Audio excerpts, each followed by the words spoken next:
दूर किसी जंगल में कालू कौआ अपनी पत्नी मीनू कौआ के साथ रहता था।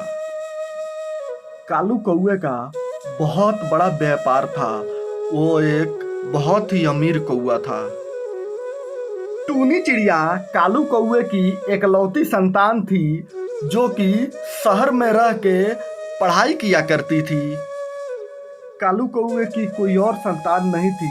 इसकी सोच सोच कर वो लोग बहुत दुखी रहा करते थे। अरे कालू जी, अरे काश भगवान ने हमें एक बेटा दिया रहता तो कितना अच्छा रहता।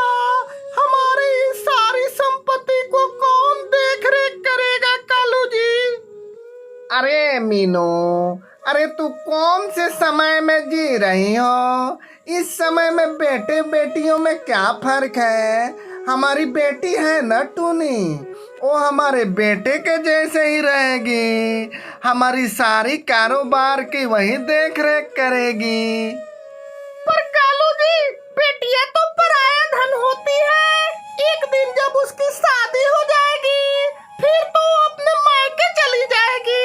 फिर हमारे यहाँ इन संपत्तियों की और हमारे बुढ़ापे में देख रेख कौन करेगा कालू जी?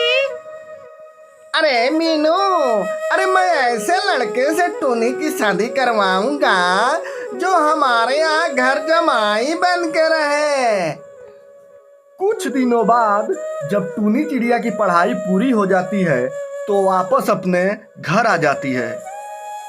अरे कालू जी, अरे सुनते हो? अरे बिटिया अब जवान हो गई है। बिटिया की जल्दी शादी कर देते तो अच्छा रहता। हमारी भीड़ भी कम हो जाती।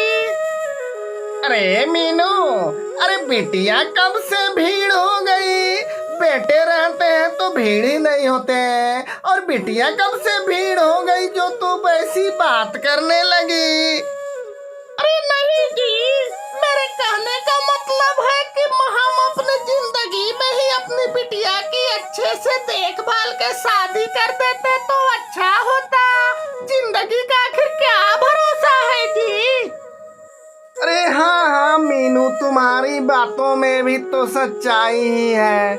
चलो कोई बात नहीं, आज से ही मैं लड़के की खोज शुरू कर देता हूँ।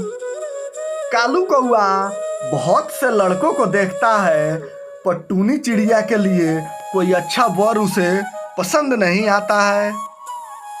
एक दिन कालू कौए की तलाश खत्म हो जाती है, क्योंकि उसे मिट्ठू नामक तोता अपनी टूनी चिड़िया के लिए पसंद आ जाता है। मिट्ठू तोता एक बहुत ही अमीर बाप का बेटा था, जो कि अपने बाप के धन संपत्ति पे ऐश किया करता था। वो हर वक्त अपने दोस्तों के साथ शराब एवं बहुत प्रकार की नशे किया करता था। एक दिन टूनी चिड़िया और मिट्ठू तोते की शादी हो जाती है। शादी के कुछ दिन तक तो सब सही ठीक ठाक चलता है, पर एक दिन मिट्ठू तोता शराब पी के आता है।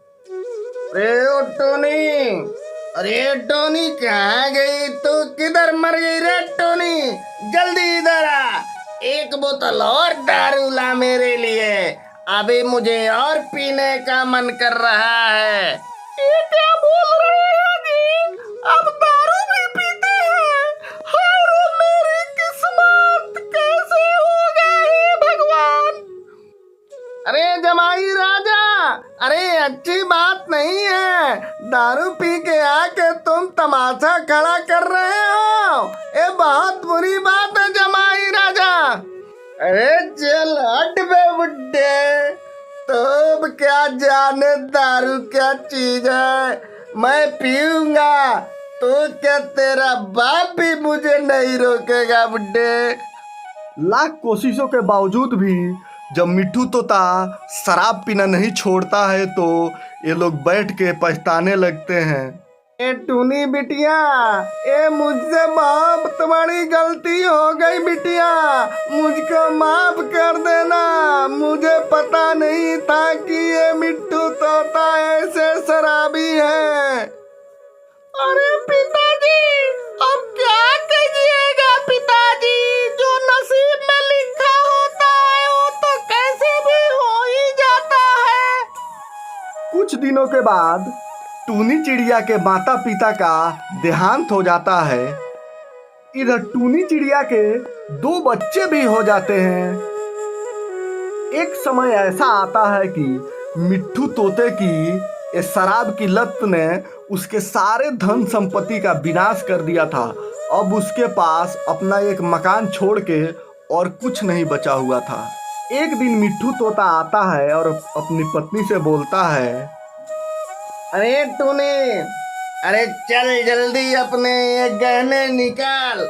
अब मुझे दारू की बहुत जोरों की लत लगी है, जल्दी निकाल के दे मुझे, मैं जाके दारू पीऊंगा। नहीं मिट्टू जी, ये मैं नहीं दे सकती।